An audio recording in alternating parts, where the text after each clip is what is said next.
The left doesn't know what a woman is, says the right. The left is refusing to give a definition of woman, because the left is unwilling to use the one that we've used since the beginning of time.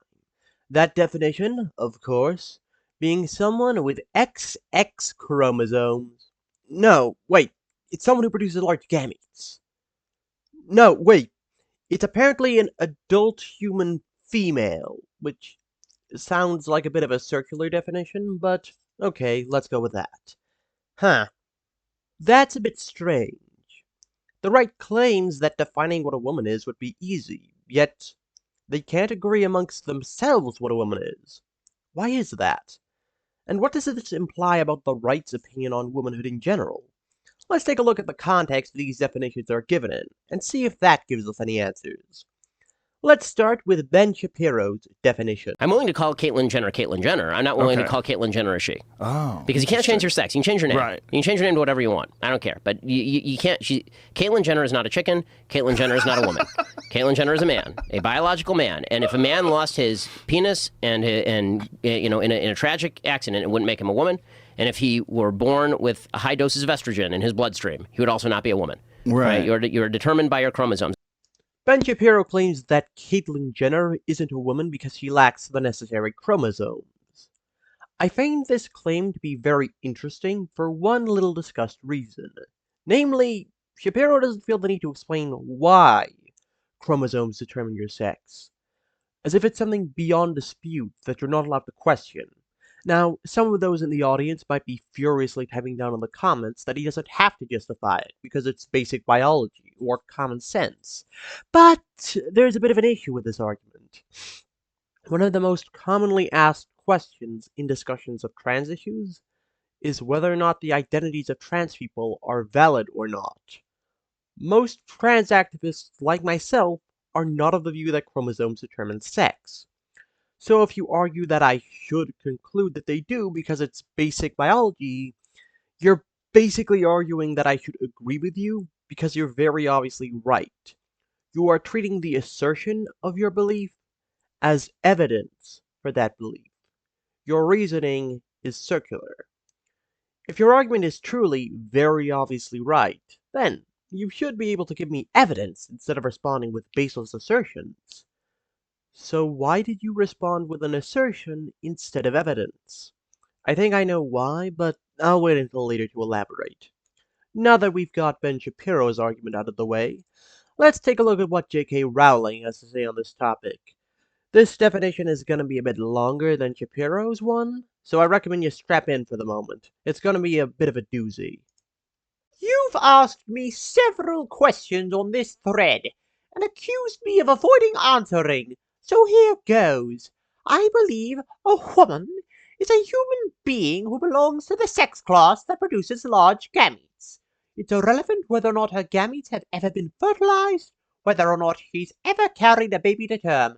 Irrelevant if she was born with a rare difference of sexual development that makes neither of the above possible, or if she's aged beyond being able to produce viable eggs. Yep, that wasn't as long as I said it was gonna be, but I recorded that bit back when I was going to read the entirety of her very, very long tweet in the video. Rowling's definition is similar to Shapiro's in two ways. First, her argument shares a definition to what a woman cannot be, and that is someone who is not assigned female at birth. These definitions are custom created to define trans people as delusional. These definitions were not something that have existed since the beginning of time. They are something made in the here and now, in order to justify the beliefs that they already have. Secondly, it again lacks an explanation for why the definition is correct. Now, some of the viewers might say, it's just basic biology. Rowling does not need to give an explanation. And to those viewers, I'd like to ask them one question. Did you say the same about Shapiro's chromosomal definition of womanhood? Because if you did, that means you changed your definition of what a woman is. You took a definition that you claim to consider the indisputable truth, and you then changed your mind on a dime. That suggests to me that the definition isn't as sacred to you as you claim it to be. I have a hard time considering that definition the unquestionable truth when you don't consider it such either. Let's move on to our final subject of discussion. He's the man who popularized the question of what is a woman, the man who constantly implores us to think of the children while saying teen marriage is okay. It's the moron himself, Matt Walsh. Before I get into Walsh's definition of womanhood, I'd like to examine the way that he engages in interviews, because I think it shows something rather interesting about this conversation as a whole. Matt Walsh interviews his subjects in a rather hostile way that's designed to make them feel very uncomfortable. For example, when Walsh asks someone who works at a gender transition clinic why they use certain medications, he asks them like this. One of the drugs used is Lupron, right? Which has actually been used to chemically castrate sex offenders. You know what? I'm not sure that we should continue with this interview because it seems like Why it's is that? going in a particular direction. Well, you're a medical professional, I am a medical professional. so you don't want to talk about the drugs that you give to kids, or Again, I'm a physician and I use medication. You're choosing exploitive words. Drugs I give to kids. I'm choosing a chemical word castration. that was in a dictionary. That's not a correct term for puberty blocking in a I could like look it transgender up on my person. phone, but I'm pretty sure if I looked it up, like You can look it up on your phone. it says medical definition: the administration of a drug to bring about a marked reduction in the body's production of androgens and especially testosterone. And I'm saying, as a pediatrician who takes care of hundreds of these kids, when you use that terminology, you are being malignant and harmful. I mean, there are some who would say that giving chemical castration drugs to kids is malignant and harmful. It's about the context of caring for a child and seeing the suffering that kids can have that have not been in affirmative home situations. By the way, while Lupron is used in castration, it's also used as a way of treating infertility. So Walsh's claim that usage of the drug on minors is inherently some form of child sterilization is just flat out dishonest. But, circling back to the main topic, Walsh's question essentially boils down to, why are you an evil abuser? And if you tell someone to their face that they're abusing children, well, you're just insulting them at that stage. Walsh claims throughout the documentary that he just wants to have an honest conversation. Yet, the way he's conducting himself is designed to shut down the very conversation he claims to want. There's this scene in the doc where Walsh shouts the titular question at a group of protesters minding their own business, and he ends up acting surprised that they tell him he's being an asshole. Like, imagine if I came up to you unprompted and started yelling questions at you at max volume. You would be pissed! Matt Walsh conducts himself in a way that's designed to get people to stop talking, because Walsh doesn't want any left-winger he's interviewing to give him a definition of woman. Walsh made this documentary by starting with the conclusion and then working his way backwards to justify it. This tactic he employs to ensure he doesn't get an answer still fails, because one of the trans activists he interviews gives him a definition of woman in the first 12 minutes of the documentary. If you don't believe me, then just look at this clip. But what is a woman? A woman is it's a combination of your physical attributes and then what you're showing to the world and the gender clues that you give. And hopefully those match your gender identity. So, editing death here. Just a quick correction I need to make before I address the definition of woman that the trans activist gave. It turns out that chemical castration just refers to restricting the body's production of certain hormones, and doesn't refer to sterilization, which is what people usually mean by the term castration. Since puberty blockers do indeed restrict the production of hormones, Walsh isn't technically lying, but he's being so misleading that he might as well be. She basically says a woman is someone who maps onto a certain series of physical traits and presents themselves in a certain way. And whether or not you agree with that, it is still a definition. I'd like to note the way that Walsh tries to address the fact that a leftist answered the question that he claimed she couldn't. He doesn't. No, really, he doesn't. The man made the entire documentary around the premise that no leftist could answer his question. And when he is given one, he not only makes no attempt to argue against it, he leaves it in the final cut. He could just have left it on the cutting room floor and nobody would have been the wiser. But no! He just shows us the definition and acts like it isn't there.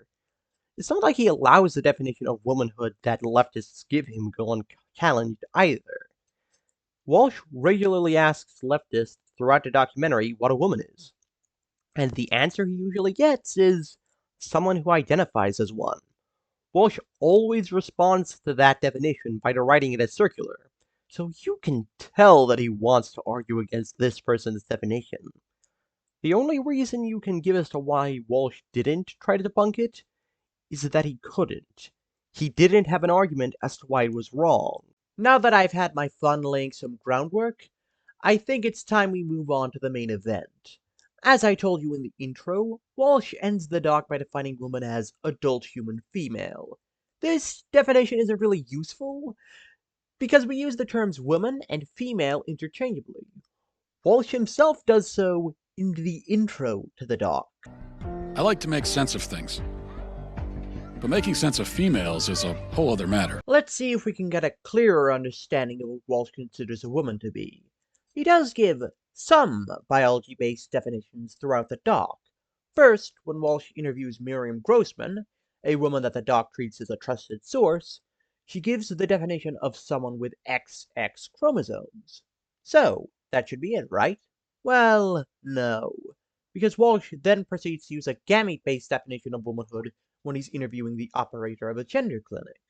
Walsh then proceeds to interview members of an African tribe, who define womanhood based around genitalia. After Walsh hears this definition, he muses that the West is the only place in the world corrupted by what he calls gender ideology. Now, if I want to be really charitable to Walsh, I could argue he only believes in the gamete-based definition, since that's the only one he personally gives. That would require me to ignore that the doc treats the people giving the other definitions as simply acknowledging the obvious truth, but we can try that. If we assume, for the sake of argument, that Walsh only believed in the gamete-based definition, we would just end up replacing one problem with another. This is because Walsh's documentary is based around the idea that it is ridiculously obvious what womanhood is, and that leftists are unable to define woman because they're either A, stupid, or B, in denial of basic reality. The fact that the conservatives Walsh interviews give differing definitions of womanhood kinda throws a wrench into this idea, because if the definition were truly obvious, well, we'd see a consensus around it, wouldn't we? If the answer is so clear, then why don't conservatives just pick one and stick with it? The explanation is actually pretty simple. The reason there isn't a single uniform definition is because it just isn't clear what a woman is. The right pretends it's clear because that narrative suits their purposes. There's this book called Responding to the Right, which I highly recommend you read if you wish to learn anything about conservative politics. There's a section in it called The Terror of Having to Think, which explains that the purpose of a lot of conservative ideology is to ensure that the average conservative has a series of strict, clear-cut rules to abide by in life. These rules exist in part because they help you avoid interfacing with a lot of uncomfortable questions.